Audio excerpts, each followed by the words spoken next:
अस्सलाम वालेकुम स्टूडेंट्स। आज हमारा टॉपिक है अकाउंटिंग इक्वेशन, यानी फाइनेंशियल अकाउंटिंग के अंदर आज हमारा टॉपिक है अकाउंटिंग इक्वेशन। एसेट्स बराबर होते हैं इक्विटीज के। कोई भी बिजनेस जो अपनी बुक्स को डबल एंट्री सिस्टम के हिसाब से मेंटेन करता है, वो ट्रांजैक्शन कोई भी ट्रांजैक्शन उसके अंदर होगी तो वो ट्रांजैक्शन के दोनों पहलुओं को रिकॉर्ड करता है। ठीक है, डबल एंट्री सिस्टम के अंदर हमने पढ़ा था कि कोई भी ट्रांजैक्शन होगी जब तो बिजनेस डबल एंट्री सिस्टम के अंदर ट्रांजैक्शंस के दोनों पहलू जो होंगे उनको बुक्स के अंदर रिकॉर्ड करता है। ठीक है, तो एसेट्स ऐसा हमें पता है कि anything possessed by a business, anything possessed by a business या any valuable thing possessed by a business, हर वो चीज जिसकी कुछ मालियत हो और बिजनेस के पास हो, बिजनेस का उसके ऊपर बिजनेस के पास मौजूद हो, कोई भी प्रॉपर्टी हो, ठीक है, कोई भी चीज हो, तो वो फिक्स्ड एसेट भी हो सकती है, इंटेंजिबल एसेट भी हो सकती है, करंट एसेट भी हो सकते हैं, ठीक है, कुछ भी हो सकता है। तो any valuable thing possessed by a business is known as asset। जबकि equities rights possessed by owners and outsiders against the assets of the firm। ठीक है, ये इक्विटीज का मतलब होता है वो वाला हक या वो वाले हकूक जो मालिक और आउटसाइडर्स बिजनेस के असासाजात के ऊपर रखते हैं। इक्विटी लफ्ज है, इक्विटी का मतलब है, इक्विटी है लफ्ज इक्विटी से है। इक्विटी का मतलब यहां पे है कि हक। ठीक है, तो इक्विटीज हकूक हो गया, तो वो तमाम के तमाम हकूक जो मालिक और आउटसाइडर बिजनेस के असासाजात के ऊपर रखते हैं उन्हें हम क्या कहते हैं, इक्विटीज। अब देखें, बिजनेस के अंदर एसेट्स आए, कुछ मालिक लेकर आया है, कुछ आउटसाइडर्स से हमने कोई लोन लिया होगा, किसी बैंक से लोन लिया होगा या किसी बंदे से कर्जा लिया होगा, तो उसकी बदौलत हमारे बिजनेस के अंदर असासाजात आए हैं। फर्ज करते हैं मालिक बिजनेस के अंदर 1 लाख रुपए लेकर आया है, ठीक है, और 50,000 रुपए की चीजें बिजनेस ने किसी बंदे से उधार पे खरीदी है। तो आप बिजनेस के अंदर टोटल कितने असासाजात हो गए? कैश होगी बिजनेस के अंदर 1 लाख रुपए की, ठीक है, कैश 1 लाख की हो गई, ठीक है, और इधर गुड्स बिजनेस के पास आ गई या मर्चेंडाइजेस आ गई, कितने की? 50,000 की, ठीक है। अब क्या है, ये बिजनेस के पास, ये बिजनेस के रिसोर्सेज हो गए हैं, ये बिजनेस के रिसोर्सेज हैं या बिजनेस की प्रॉपर्टीज हैं कि बिजनेस के पास 1 लाख कैश भी पड़ी हुई है और 50,000 रुपए की गुड्स भी पड़ी हुई है। आई कहां से है? तो वो कौन लेकर आया है? कैपिटल लिख देते हैं हम, चलिए कैपिटल फिलहाल छोड़े, ओनर्स इक्विटी लिख देते हैं।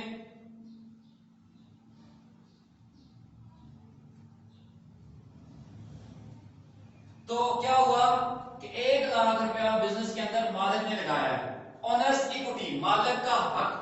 तो बिजनेस के असासाजात के ऊपर 1 लाख मालिक का हक है, बाकी 50,000 कहां से आया? तो हमने किसी से उधार खरीदा, ये चीजें किसी से उधार पे खरीदी हैं, तो वो कौन लोग होंगे? वो क्रेडिटर हैं।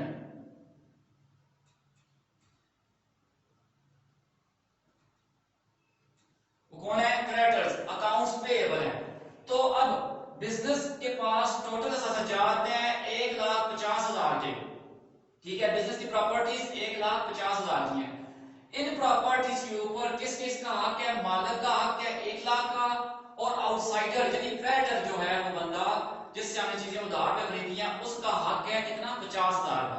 इसीलिए कहा था कि rights possessed by owner and outsiders against the assets of the firm are known as equities.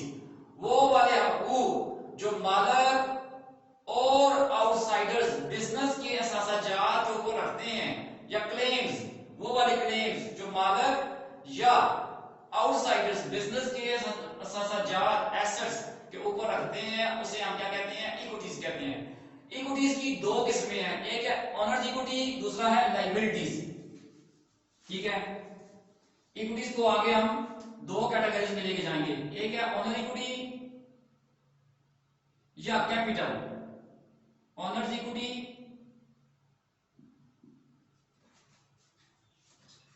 Plus account payable या क्रेडिटर्स ना, लायबिलिटीज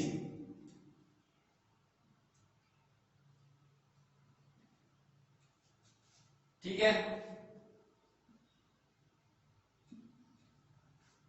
तो एसेट्स को हमने दो कैटेगरीज में किया, डिवाइड कर दिया। एक है ओनर्स इक्विटी, दूसरा है लायबिलिटीज। तो बिजनेस का इक्विटीज को हम दो तरह से, दो यानी liabilities mean obligation of the business. तो इक्विटी का मतलब क्या हुआ, हकूक था, एक था मालिक का हक, दूसरा आउटसाइडर का हक। तो ओनर्स इक्विटी या कैपिटल, ठीक है, ओनर्स इक्विटी या कैपिटल, मालिक का हक, सरमाया, वो सरमाया जो मालिक बिजनेस के अंदर लेकर आया, कैपिटल, ठीक है। और लायबिलिटीज, अदायगियां, ठीक है, ऑब्लिगेशन, जिम्मेदारियां। तो जो लायबिलिटीज, जिम्मेदारियां, ठीक है। तो इक्विटीज का मतलब हुआ, इक्विटीज को हमने दो कैटेगरीज में डिवाइड कर दिया, दो उसके आगे हेड बना दिए। एसेट्स में बहुत ज्यादा हो सकते हैं आपके पास, कि बिल्डिंग है, लैंड, फर्नीचर, गुड्स हैं, ठीक है। तो ये एसेट्स को, एसेट की बहुत सी आगे किस्में हमारे पास। बहरहाल अकाउंटिंग इक्वेशन आपके पास assets is equal to owners equities, owners equity plus liabilities. तो ये आपके पास अकाउंटिंग इक्वेशन है जी, ठीक है। और ये है कि बिजनेस के अंदर कोई भी ट्रांजैक्शन होगी तो डबल एंट्री सिस्टम के अंदर हम उस ट्रांजैक्शन के जितने भी पहलू होंगे उसे बिजनेस के अंदर रिकॉर्ड करेंगे, ठीक है। कम से कम दो एस्पेक्ट या दो पहलू तो हो गई, तो उसे हम बुक्स में रिकॉर्ड करेंगे, जर्नल में करेंगे, लेजर में करेंगे, ठीक है। तो अकाउंटिंग इक्वेशन हम पढ़ रहे हैं, तो हम देखते हैं इससे रिलेटेड क्वेश्चन कोई अकाउंटिंग इक्वेशन का, तो उसको सॉल्व करते हैं ताकि हमें ये क्लियर हो। अच्छा, जब कभी भी अकाउंटिंग इक्वेशन का क्वेश्चन आएगा, आपने सबसे पहले पेज के ऊपर लाइनें लगाने से पहले आपने क्या करना है कि आपने क्वेश्चन को पढ़ना है, ठीक है। फिर क्वेश्चन को पढ़कर आपने इसकी ट्रांजैक्शन देखनी है कितनी है, ट्रांजैक्शन देखी है आपने, देखकर आप क्या करना है, देखना है कि कौन कौन से अकाउंट इन्वॉल्व हो रहे हैं, ठीक है। मिसाल के तौर पे तीन ट्रांजैक्शन में लेता हूं, ठीक है। फर्ज करते हैं business started with cash ₹50,000। Business start हुआ किसके साथ, 50,000 रुपए के साथ हुआ। एक कैश है, 50,000 के साथ स्टार्ट हुआ, दूसरा कैपिटल है या ओनर्स इक्विटी है 50,000, ठीक है। एक जोड़, फिर क्या कहते हैं जी, goods purchase for ₹20,000 on cash. तो परचेजेस अकाउंट टू, दूसरा क्या है जी, कैश है, ठीक है। ये गुड्स परचेज किए ना, तो इधर मैं ब्रैकेट में गुड्स लिख देता हूं, ठीक है, ताकि याद रहे। 20,000 की खरीदी है, ये आ गया, ठीक है। चलें, तीन ही काफी है, दो ही काफी है। अब देखें, एक हमारे पास एक अकाउंट बनेगा कैश का, ये बात खत्म हो गई, खत्म, ठीक है। कैश का एक अकाउंट बनेगा, दूसरा बनेगा किसका, दूसरा अकाउंट कैपिटल का बनेगा, ठीक है। अकाउंट जो हमारे पास दूसरा आइटम है कैपिटल है, तीसरा है गुड्स। इसका क्या मतलब हुआ कि हमने पहले ही से ही देख लिया कि हमारे पास तीन कॉलम बनेंगे एसेट साइड के ऊपर। हमारे पास कौन से बनेंगे, देखें, एक कैश का बनेगा, एक गुड्स का बनेगा। तो एसेट साइड पर दो कॉलम बनेंगे हमारे पास, और लायबिलिटी साइड पर इस क्वेश्चन के मुताबिक इसमें दो ही ट्रांजैक्शन थी, तो एक कैपिटल अकाउंट बनेगा, ठीक है। तो हमने क्वेश्चन को सबसे पहले डेप्थ में उसको सही तरीके से गहराई से पढ़ना है कि वो है क्या, और उसके अंदर कितने अकाउंट्स इन्वॉल्व है, ठीक है। उस हिसाब से हमने फिर क्या करना है, लाइनें लगानी है, ठीक है। अब स्टार्ट करते हैं, हम क्वेश्चन स्टार्ट करते हैं ताकि बात क्लियर हो हमें, ठीक है। तो जो क्वेश्चन मैं स्टार्ट करने जा रहा हूं उसमें हमारे पास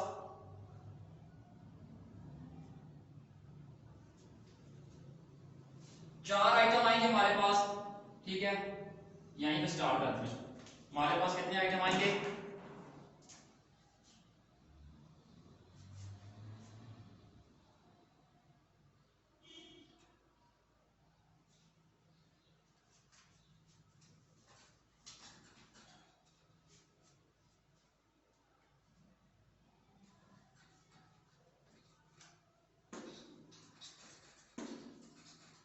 जगह खाली रहेगी इसको कंप्लीट करना।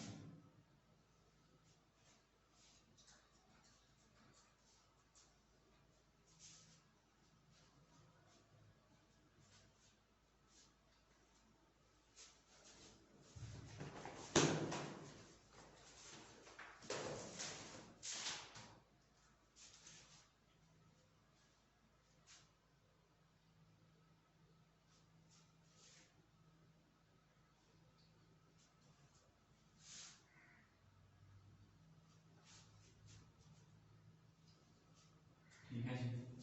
एसेट्स इक्वल टू है इक्विटीज के। इक्विटीज में यहां के पास कैपिटल लिख लें या ऑनर इक्विटी, और इधर क्रेडिटर्स का क्रेडिटर्स का लें या अकाउंट पेएबल का। ठीक है। एसेट्स में हम देखते हैं कि कितने हमारे पास एसेट्स हैं।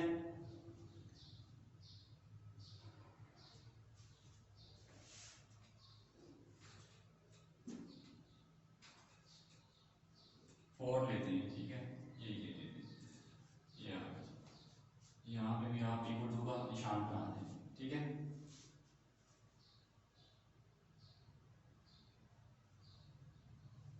अब पहली ट्रांजैक्शन है हमारे पास जनवरी 1 को, यहां पे आप ये डेट का कॉलम डाल दें। ठीक है। जनवरी 1 है 2018 कर लें। 2018 है हमारे पास।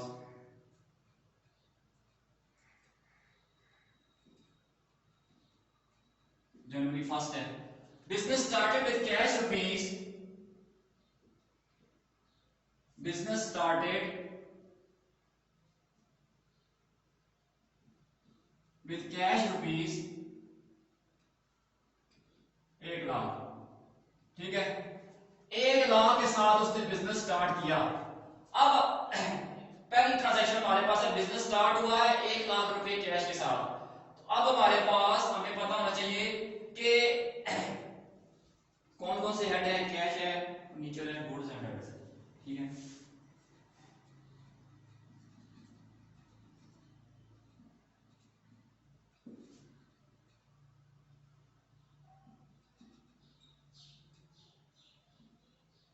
ये हमने क्वेश्चन को पहले पढ़ा, उसके बाद हमने देखा कि उसके अंदर कितने अकाउंट्स आ रहे हैं, फिर उस हिसाब से हमने लाइनें लगाई, उस हिसाब से हमने कॉलम बनाए। ठीक है। अभी देखिए आप, business started with cash rupees 1 lakh के साथ बिजनेस स्टार्ट हुआ। एंट्री आपने पता होती है कि जब बिजनेस स्टार्ट होगा तो कैश बिजनेस के अंदर आ रही है।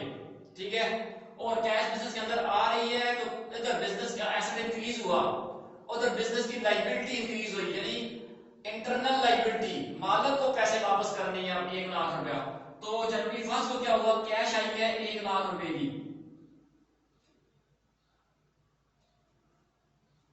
ये जी 1 लाख का बिजनेस के अंदर कैश में आ गया। उधर क्या हुआ कि मालिक को हमने देने हैं कितने, 1 लाख रुपया। ठीक है। मालिक को 1 लाख रुपया देने हैं। ठीक है। ये प्लस 60 डाल लें ताकि याद रहे कि पैसा बिजनेस के अंदर आया है और इधर लायबिलिटी इंक्रीज हुई है। ठीक है। जनवरी 2 क्या हुआ, परचेज फर्नीचर फॉर रुपीज 4000। जनवरी 2 को 2 ही है।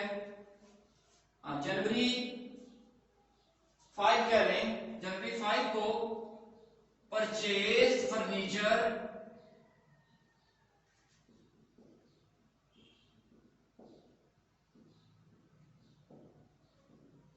फॉर रुपीज 4000, 4000 रुपए के लिए फर्नीचर खरीदा है जी। अब बिजनेस, याद रखिएगा क्वेश्चन जो है वो क्वेश्चन गुड्स खरीद, यानी बिजनेस जो है मर्चेंडाइजिंग बिजनेस है, ट्रेडिंग बिजनेस है। गुड्स खरीद कर लाता है और उनको आगे बेच देता है। ठीक है। फर्नीचर में डीलिंग नहीं कर रहा, तो गुड्स वो खरीद कर ला रहा है और उनको बेच रहा है। तो उस गुड्स जब वो खरीदेगा तो लफ्ज परचेज इस्तेमाल करेगा, जबकि इधर खरीद रहा है फर्नीचर, तो फर्नीचर उसका जो है रनिंग आइटम नहीं है कि वो रोज रोज फर्नीचर नहीं खरीदता, ना ही बेचता है। उसने बिजनेस यूज के लिए फर्नीचर खरीदा है, तो फर्नीचर के अंदर हमारे पास आएगा कितने का फर्नीचर इंक्रीज किया हमारे पास, जनवरी 5 है, 5 हम लिखें, यहां पे आप लिखें जी प्लस फर्नीचर हुआ कितना 5000 का, ठीक है 5000 का फर्नीचर बिजनेस के अंदर आया है। बिजनेस के अंदर 5 बिजनेस के अंदर 5000 4000 का फर्नीचर बिजनेस के अंदर आया है, ठीक है। परचेज फर्नीचर फॉर ₹4000, तो क्या किया है, नगद खरीदा है, तो 4000 का जब फर्नीचर खरीदा है तो क्या हुआ, इधर फर्नीचर में इजाफा हुआ, एक पहलू फर्नीचर में इजाफा हुआ, दूसरा पहलू कैश के अंदर से 4000 माइनस हो गया जी, कैश के अंदर से 4000 क्या हुआ, माइनस हो गया, ठीक है। तो जो ही कैश के अंदर से 4000 माइनस हुआ, ठीक है, यहां पे जीरो बैलेंस कर लें, यहां पे भी जीरो कर लें, यहां पे भी जीरो पहले, यहां पे भी जीरो, का मतलब यह है कि एक तारीख को ये सारे जीरो जीरो थे, ठीक है। सिर्फ पहली तारीख, एक तारीख को सिर्फ 1 लाख का बिजनेस के अंदर आया और उधर कैपिटल में इजाफा हुआ। अब आप क्या करेंगे, यहां से एक लाइन लगा लेते हैं, हल्की सी छोटी सी लाइन लगा लेते हैं यहां पे, ये ठीक है। तो बैलेंस करते हैं, इसका बैलेंस यहां पे लिखें, तो 1 लाख में से 4000 माइनस करेंगे तो आपके पास कितना रह जाएगा बिजनेस के अंदर, 96,000, यानी 96,000 रुपया आपके पास बिजनेस में रह गया। इधर आपके पास 4000 का फर्नीचर आ गया, ठीक है, 4000 का फर्नीचर आ गया, और इधर देखें, इधर इस साइड में कोई इजाफा या कोई कमी नहीं हुई, तो दोनों साइडें, ये साइड भी 96,000 प्लस 4000 1 लाख, और अकाउंटिंग ऑपरेशन की दूसरी साइड यानी इक्विटी साइड पे भी टोटल 1 लाख मौजूद है। तो अकाउंटिंग ऑपरेशन आपकी बराबर बराबर चलेगी, अकाउंटिंग इक्वेशन इसे बैलेंस शीट इक्वेशन भी कहते हैं, ठीक है। तो ये आपके पास बराबर बराबर चलेगी, कोई भी ट्रांजैक्शन होगी तो ये बराबर बराबर चलेगी, किस ट्रांजैक्शन का हर पहलू हम यहाँ पे देखेंगे, और ये इसकी दोनों साइडें हमेशा बराबर रहेगी। अगर इसकी दोनों साइडें बराबर ना आ रही होने के बार बार हम बैलेंस मालूम करेंगे तो आप फौरन समझ जाइएगा कि कहीं ना कहीं हमसे गलती हो गई है, ठीक है।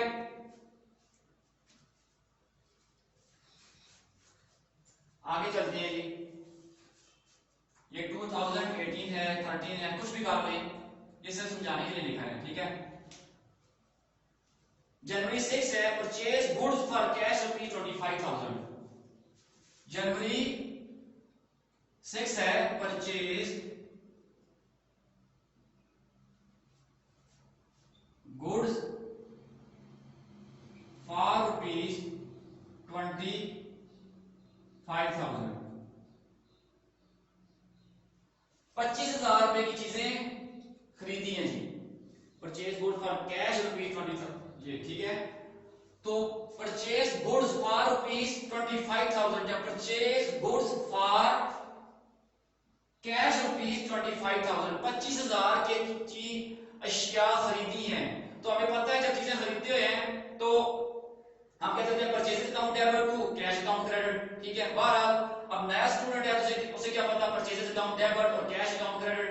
तो अकाउंटिंग इक्वेशन जब स्टूडेंट नया डी काम बी काम में आता है तो ये अकाउंटिंग इक्वेशन उस वक्त की जाती है। तो लिहाजा गुड्स खरीदी है, ठीक है, तो गुड्स खरीदी है, तो अब जो नया बच्चा है उसे रूल्स ऑफ डेबिट क्रेडिट का पता नहीं, तो उसे हम यही कहते हैं कि गुड्स खरीदी है तो गुड्स बिजनेस के अंदर आई हैं, यानी गुड्स या मर्चेंडाइजेस बिजनेस के अंदर आई हैं। कितने की आई हैं जी, डेट है हमारे पास 6, ठीक है, गुड्स आई हैं बिजनेस के अंदर 25,000 रुपए की, ये जी 25,000 की गुड्स आई हैं। और क्या हुआ है, साथ ये हुआ है बिजनेस से 25,000 रुपए चला गया है, तो माइनस कर दें यहां पे 25,000, ठीक है, ये नहीं, ठीक है। तो बैलेंस करते हैं इसका, बैलेंस देखें तो इसमें से आप ये माइनस करेंगे तो तो ये 71,000 आपके पास रह गए, प्लस पड़ा हुआ है, आपके पास एसेट पड़ा हुआ है। इधर क्या हुआ, इधर इस जगह पे कुछ नहीं हुआ, ठीक है। तो ये आपके पास फर्नीचर जो है 4,000 का ही पड़ा हुआ है। इधर आपके पास गुड्स जो है वो 25,000 रुपए की बिजनेस के अंदर आ गई है, ठीक है। और ये साइड प्लस 1 लाख के साथ ये, तो ये देख लें 71,4, ठीक है, 75,000 और 25,000, 1 लाख अकाउंटिंग इक्वेशन की इस साइड पे है, एसेट साइड पे, और 1 लाख ही उस साइड पे है, ठीक है। तो अकाउंटिंग जब ट्रांजैक्शन होगी तो अकाउंटिंग इक्वेशन हमारे पास बराबर बराबर चलेगी, ठीक है। एसेट्स बराबर होंगे इक्विटीज के, ठीक है। तो ये अकाउंटिंग इक्वेशन हमारे पास बराबर बराबर चलेगी। आगे देखते हैं, कहता है कि पेड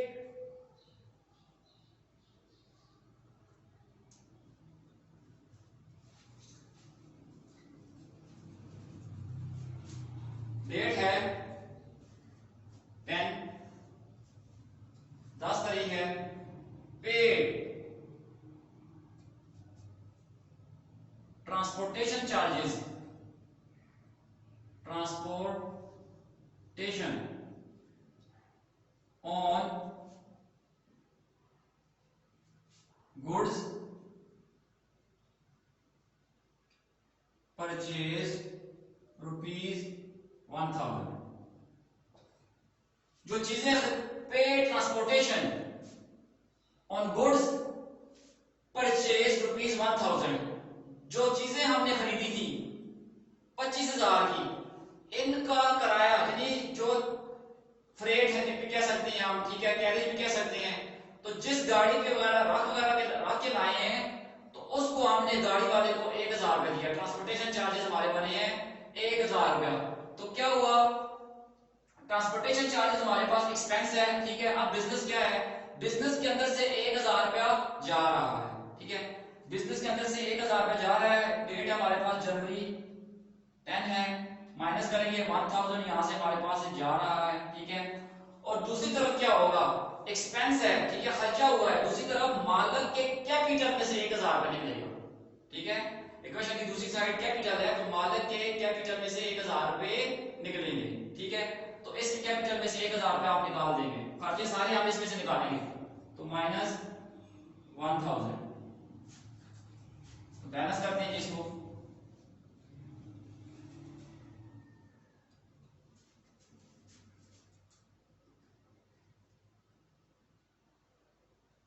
तो ये हमारे पास यहाँ पे रह जाएंगे 70,000, 70,000 रुपया रह जाएगा। यहाँ पे कुछ नहीं हुआ, यहाँ पे भी कुछ नहीं हुआ, ठीक है। ये हमारे पास 4,000 ही होगा। फर्नीचर गुड्स हमारे पास 25,000 की हैं। और इधर क्या हुआ कि ये हमारे पास रह जाएगा प्लस 99,000, ठीक है।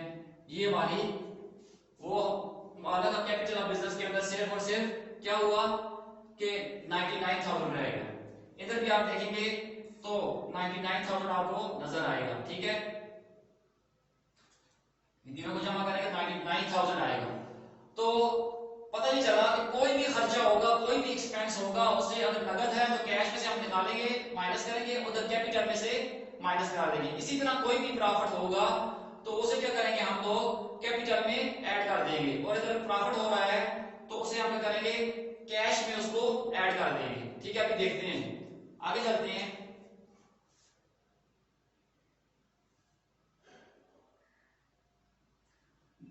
Sold goods sold for cash ₹15,000, costing 11,000। Date हमारे पास है 15/12, ठीक है। जनवरी 12 को क्या हुआ, goods sold for ₹15,000, comma costing ₹11,000, ठीक है। Good sold for cash rupees 50,000 and costing rupees इतना। तो good sold for rupees for cash क्या है यहाँ पे, ये जी good sold for cash rupees 15,000 costing rupees 11,000 कि हमने 11,000 रुपए की गुड्स जो थी हमारे पास वो हमने 15,000 में बेच दी। ये जो चीजें हम लेकर आए थे गुड्स, तो हम कास्ट ये है हमारी लागत है, हमारा खर्चा 25,000 हुआ है। अब हम इनको क्या करेंगे, कुछ प्रॉफिट रख के बेचेंगे। बिजनेस चीजें क्यों खरीदता है, इसीलिए खरीदता है कि प्रॉफिट पे उसको सेल करेगा। ठीक है, तो गुड्स क्या हुआ, पहले तो डेट डालें यहाँ पे, जनवरी है 12 है। ठीक है, तो 11,000 रुपए की गुड्स आपके पास से यहां से माइनस हो जाएंगी। ठीक है, ये 11,000 की गुड्स आपके पास यहां से माइनस हो गई, तो पीछे आपके पास कितनी की रह गई है, 14,000 रुपए की गुड्स रह गई है।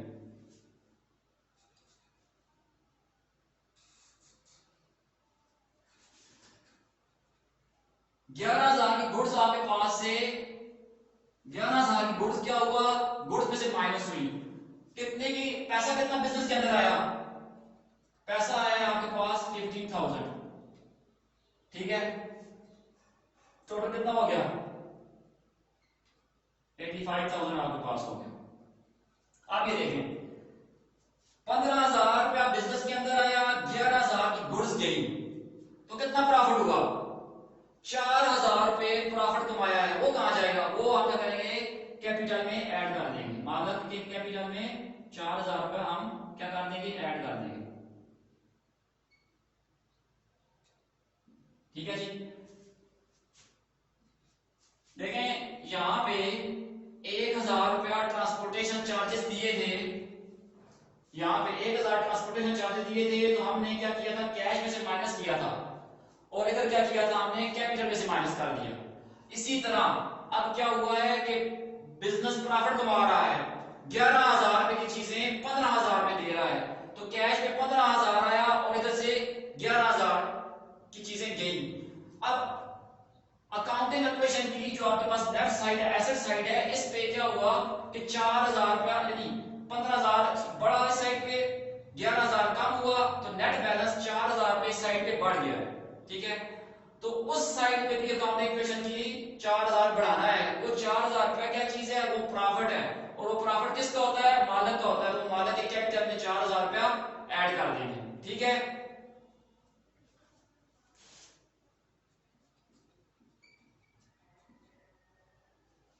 अकाउंटिंग इक्वेशन को ही दोनों साइडें आप टोटल साथ साथ देते जाएं, कैलकुलेटर में साथ साथ टोटल करते रहना है, ताकि इनमें से कोई फर्क हो तो यहीं से ही उसका डिफरेंस हम, कोई गलती हो तो यहीं से पकड़ी जाए। क्वेश्चन खत्म हो गया, गलती पकड़ी गई, तो फिर मसला बनेगा कि हमने हर ट्रांजैक्शन को बार बार देखना पड़ेगा, फिर गलती पकड़ना जरा मुश्किल हो जाता है। साथ साथ आप बैलेंस करते रहेंगे, 85,000 जमा 4,000 जमा 14,000 को जमा करें कैलकुलेटर के ऊपर, और देखें आपके पास 1,03,000 आ रहा है कि नहीं आ रहा। अगर नहीं आ रहा तो आपके पास से कहीं गलती हो गई है। ठीक है, तो उसको फिर ठीक करना पड़ेगा। तो लिहाजा मैं देख लेता हूं, आगे चलते हैं जी। 15 तारीख है, purchase goods on credit basis on credit for rupees 15,000।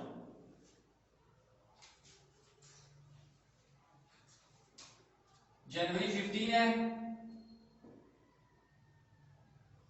Goods purchase on account rupees 15,000, ये आ गया। अब इस जनवरी 15 को क्या हुआ है कि 15,000 रुपए की गुड्स खरीदी हैं, उधार पे खरीदी है। ठीक हो गया, तो 15,000 रुपए की गुड्स खरीदी हैं और किस पे खरीदी हैं, उधार पे खरीदी हैं। ये बैलेंस है आपके पास, यहां पे डेट डालें 15। ठीक है, गुड्स बिजनेस के अंदर आई हैं जी, कितने की, 15,000 की आई हैं, ये हुआ। कैश में से कोई डिडक्शन नहीं करना, क्योंकि नगद नहीं खरीदी, उधार पे खरीदी है। तो उधर क्या हुआ, हमारे पास अकाउंटिंग इक्वेशन की दूसरी साइड पे, यहां पे 15,000 पे हमने क्रेडिटर में लिख दिया, ठीक है। तो बैलेंस करेंगे हम, तो हमारे पास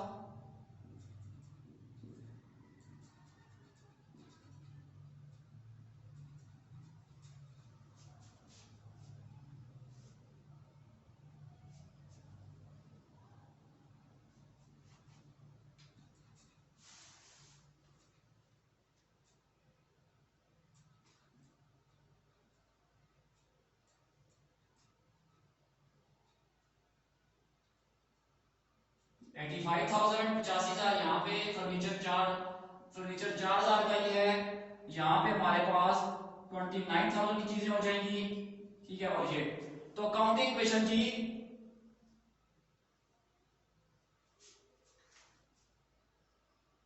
तो बैलेंस आ गया हमारे पास।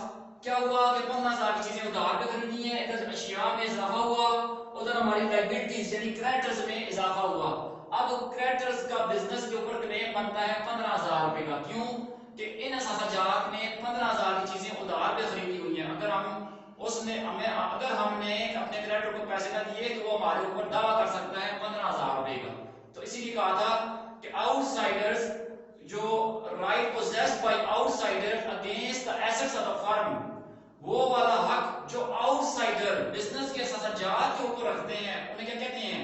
उन्हें कहते हैं लायबिलिटीज। तो ये बिजनेस की लायबिलिटी है। क्रेडिटर्स या अकाउंट पेएबल्स बिजनेस की आउटसाइडर लायबिलिटी है। इनको पैसे देने हैं और हमेशा इनको पैसे पहले दिए जाते हैं, ठीक है। अच्छा जी, आगे चलते हैं।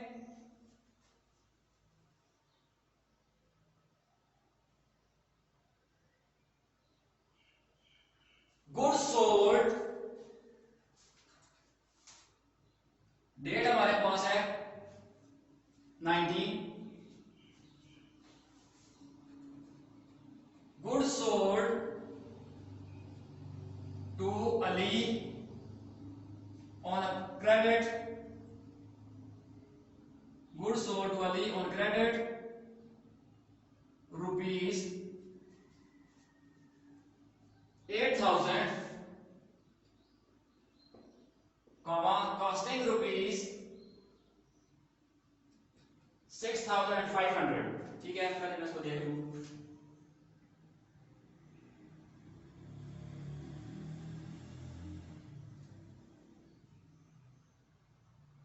ठीक है, गुड सोल्ड, ये आ गया good sold to Ali on credit, ठीक है। ये नजर आ रहा है, पता नहीं आ रहा। 8,000 और costing rupees 6,500। Good sold to Ali on credit, उधार में बेची है, ऑन क्रेडिट ऑन अकाउंट 8,000 रुपए की, ठीक है। फिर क्या हुआ? 8,000 की बेची है, मगर कॉस्टिंग उनकी थी, कॉस्ट थी 6,500, ठीक है। तो चीजें हमने बेची हैं, तारीख है 19 है, जनवरी 19 लिखेंगे यहाँ पे, ठीक है। यहां पे क्या हुआ? गुड्स बेची हैं 6,500 की,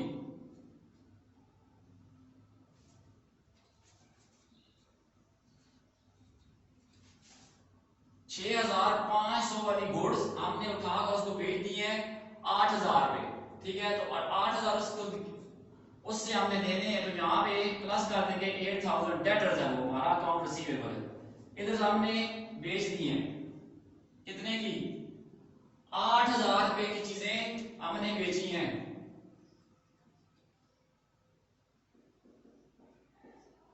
जीरो जीरो, ठीक है। इधर से गया 10 में से 5 और 7 में से 6 गया 1, यानी 6,500 की चीजें हमने 8,000 में बेची हैं। तो कंपनी को 1,500 रुपए प्रॉफिट हो रहा है, ठीक है। इस साइड पे आप देखें तो हमने डेटर्स का कॉलम में, डेटर्स के कॉलम में या अकाउंट रिसीवेबल के कॉलम में हमने 8,000 रुपए लिख दिया है, ये हमने लेने हैं अली से। इधर क्या किया है हमने कि 29,000 जो हमारे पास टोटल अशिया थी गुड्स, उनमें से 6500 रुपए हमने माइनस कर दिया है, ठीक है। 6500 जब हमने माइनस किया है तो इस साइड पे अकाउंटिंग इक्वेशन की इस साइड पे 1,500 रुपए इंक्रीज हो गया है। तो वो जो 1,500 रुपए इंक्रीज हुआ है वो प्रॉफिट है। तो प्रॉफिट अभी कहां पे जाएगा? प्रॉफिट जाएगा ऑनर के कैपिटल में, ठीक है। तो यहाँ पे 1,500 रुपए हम लिखेंगे ये आ गया, तो आपके पास बैलेंस आ जाएगा।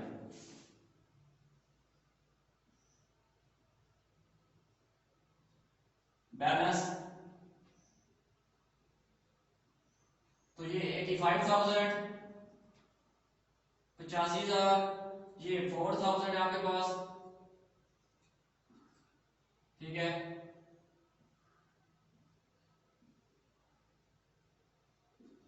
यहां पे 0 10 5 8 2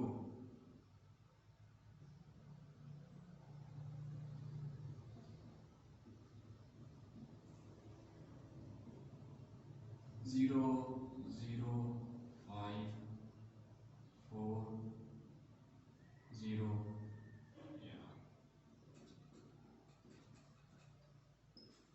ये आ गया, ठीक है।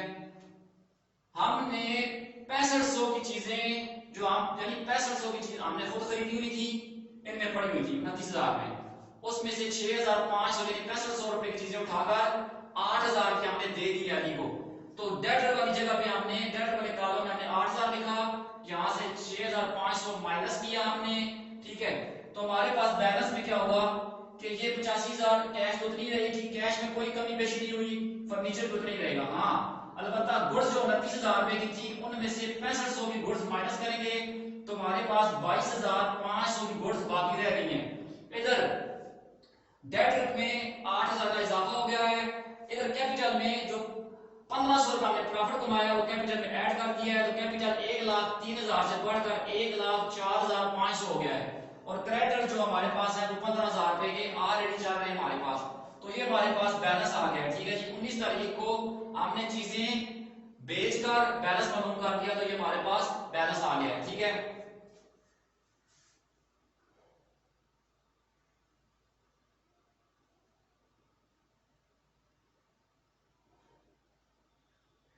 अच्छा जी, अब इधर का क्वेश्चन नीचे करने की बजाय हम इसको ऊपर लेके आते हैं, यहां पे करते हैं, ठीक है। तो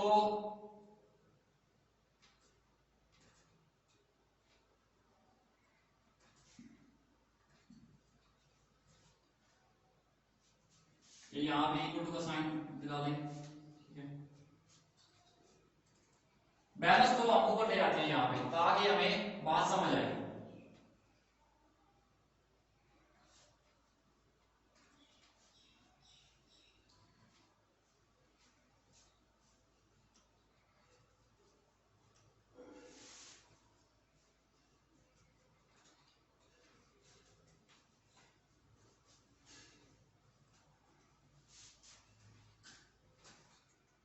तो उस बैलेंस को उठा के हम यहां पर ले आते हैं।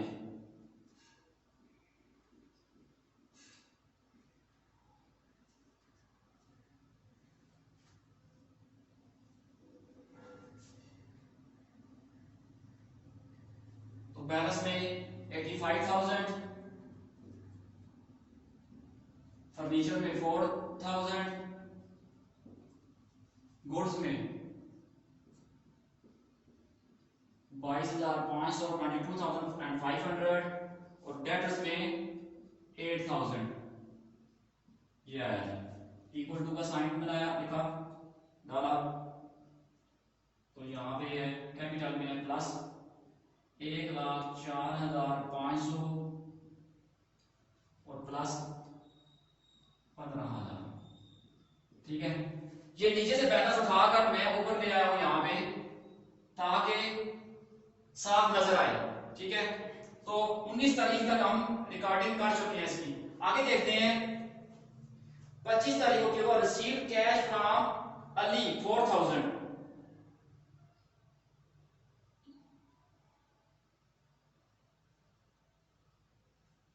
रिसीव कैश फ्रॉम अली 4,000, ठीक है।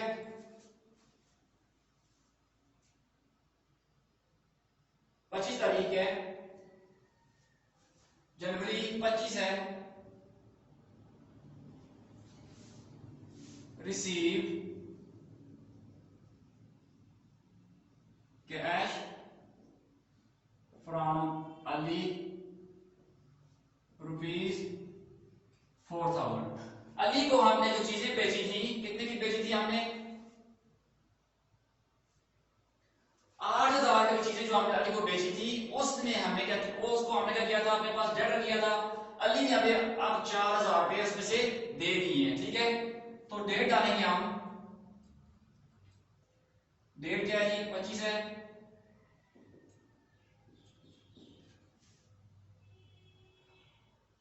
4,000, 4 उसने हमें दिया, तो 4,000 हमारे पास ये आ गया जी, कैश में इजाफा हुआ 4,000 में, ठीक है।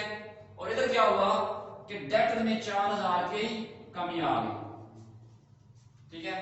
तो एसेट साइड पे ही दोनों, यानी ट्रांजैक्शंस के दोनों पहलू एसेट साइड पे ही उसको, एसेट साइड को ही मुतासर कर रहे हैं, ठीक है, अफेक्ट कर रहे हैं एसेट साइड के ऊपर। तो लिहाजा कैश में 4,000 रुपए की का इजाफा,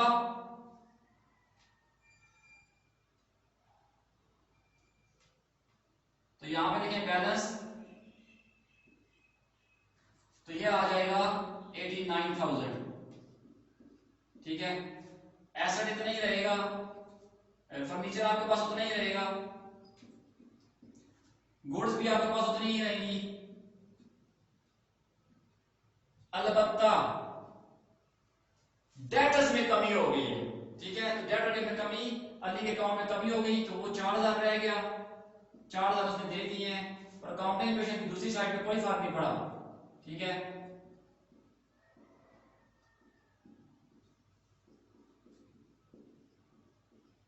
ये जी चेक कर लूंगा इसको,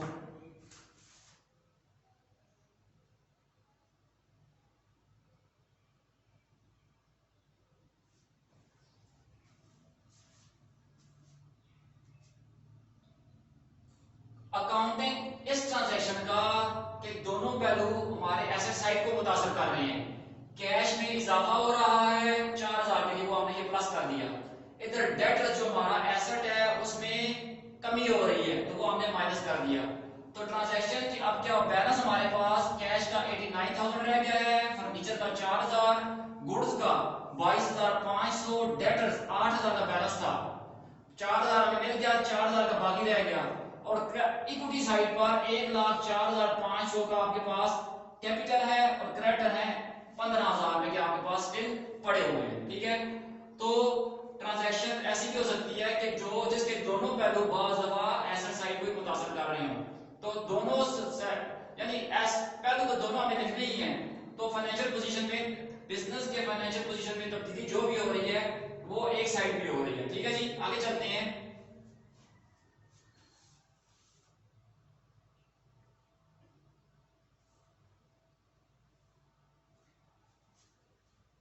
28 तारीख है, कैश पे टू क्रेडिटर,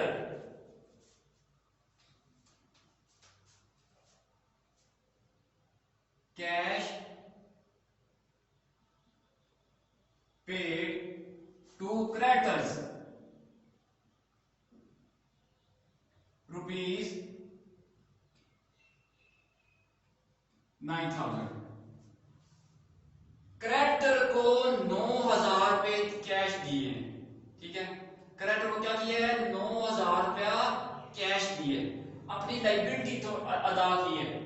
तो 25 तारीख को, यहाँ पे जनवरी 25 नहीं 28 है, 28 है, तो कैश दी है कितनी, 9,000 रुपए दिए हैं। तो कैश में 9,000 की कमी, तो बैलेंस कितना रह जाएगा आपके पास,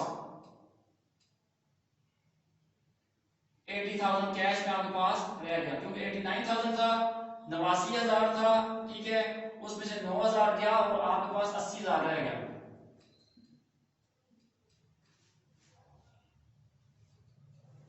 तो ऐसा फर्नीचर 4,000 का ही रहेगा, गुड्स भी इतने की रहेंगी 22,500 की, डेटर्स में कोई कमी पेशी नहीं हुई, कैपिटल में कोई कमी पेशी नहीं हुई,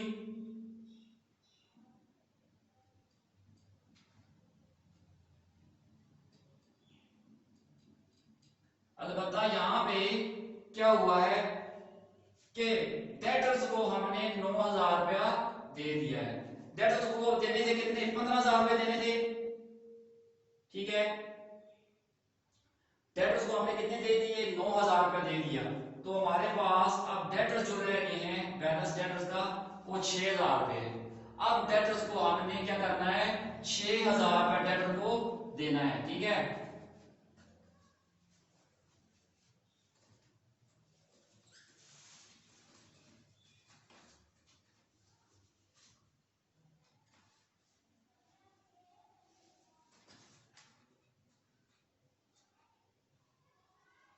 तो ये हमारे पास बैलेंस आ गया जी। आगे चलते हैं, 30 जनवरी है, paid rent and salaries for the month 4000। जनवरी 30 को पे किया है rent, paid rent and salaries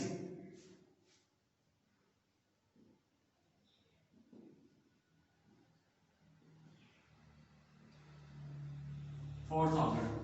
30 जनवरी को बिल्डिंग का किराया दिया है प्लस सैलरीज दी है, कितना कितना है ये हमें नहीं पता, टोटल मिला के 4000 रुपया बनता है, वो 4000 रुपया हमने दे दिया है, ठीक है, बिजनेस ने दे दिया। हमें इतनी इंफॉर्मेशन दी गई थी कि 4000 रुपया रेंट और सैलरी की मद में अदा किया गया है, ठीक है। तो यहां पे आप लिखें 30 जनवरी टोटल बिजनेस से पैसा गया 4000 रुपए, ठीक है, बिजनेस से टोटल 4000 रुपया गया।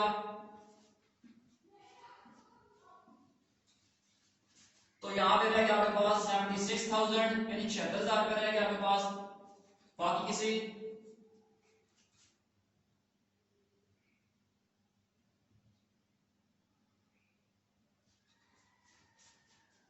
ठीक है। 4000 रुपया क्या हुआ हमारे पास से चला गया, बिजनेस के पास से चला गया, एक्सपेंस हुआ है ना, तो एक्सपेंस होगा तो किधर जाएगा, कैपिटल में से माइनस होगा। प्रॉफिट होगा तो कैपिटल में ऐड कर देते, मालिक को दे देते थे हम, ये लो भाई आपने प्रॉफिट कमाया है, बिजनेस उसे कहता था कि ये सर प्रॉफिट कमाया है, ये आपके अकाउंट में हम जमा करवा रहे हैं। तो अब एक्सपेंसेस हुए हैं तो उसके अकाउंट में से माइनस होंगे, तो ये माइनस 4000 ये आ गया, ठीक है। तो बैलेंस को लेके चलती हैं, तो हमारे पास रह जाएगा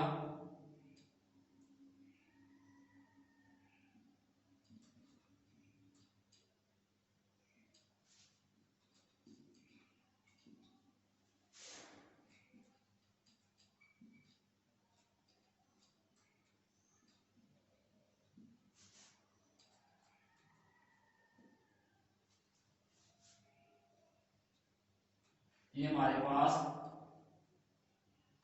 बैलेंस आ गया है, ठीक है। कैश में 4000 की कमी हुई तो कैश का बैलेंस 76,000 रहेगा। फर्नीचर में कोई कमी नहीं हुई, ये 4000 के पड़ा हुआ है। गुड्स में कोई कमी पेशी हुई, 22,500 का की गुड्स हमारे पास है। डेटर्स भी 4000 में स्टिल हमारे पास मौजूद है।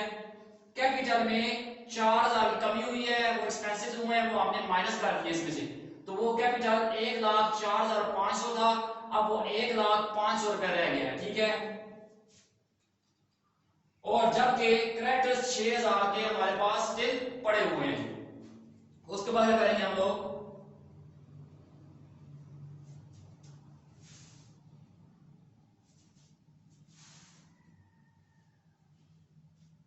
तो यहीं पे कर देते हैं टोटल, ठीक है। इस साइड को जमा करेंगे तो प्लस करेंगे तो कितनी आएगी, 76,000 है, 4,000 है, 22,500 एंड 4,000, ये हमारे पास आ जाएगी 1,65,000 रुपए, ठीक है। ये साइड